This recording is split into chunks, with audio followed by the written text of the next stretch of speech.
Igisirikare cy'u Rwanda RDF ni kimwe mu bisirikare muri East Africa bifite imbaraga kandi bikomeye, kizwiho ubunyamwuga mu kubika amabanga y'intwaro gifite, gusa mu guhamya ko abaturage barinzwe no kugira ngo bereke abaturage ko umutekano wabo usesuye kandi uhagije, hari intwaro zimwe na zimwe bagenda berekana.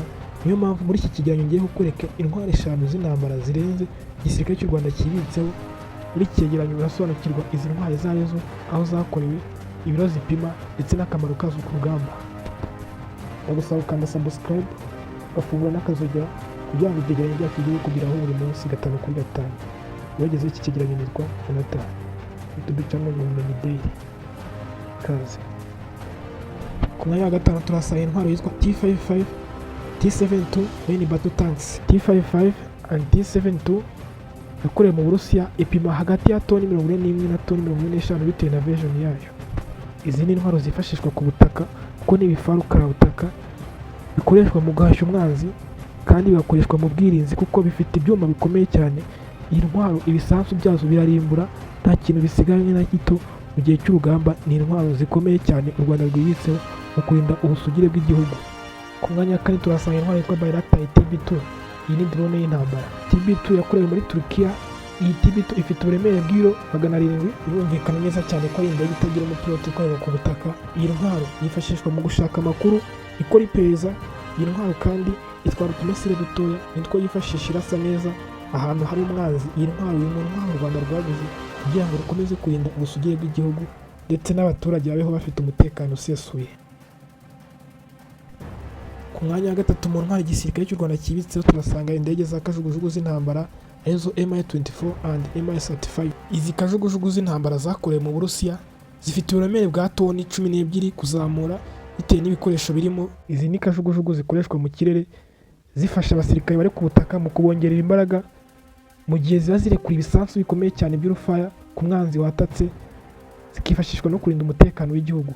Iyi nayo iri mu ntwaro yagaragajwe ku munsi perezida yarahiraga kuko zakoze akarasisi zizamuka hejuru ya stade, zerekanwe zimwe ziriho amadarapo y'igihugu, izindi ziriho amadarapo ya RDF.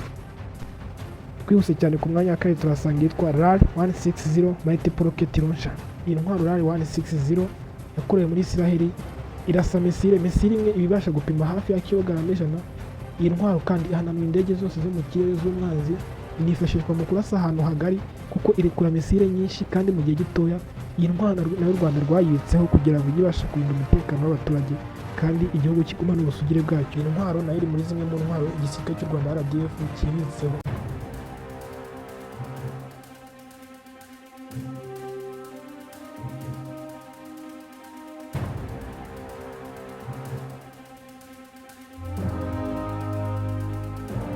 Ku mwanya wa mbere mu ntwaro igisirikare cy'u Rwanda kibitseho turasanga iyo bita Atmos 2000.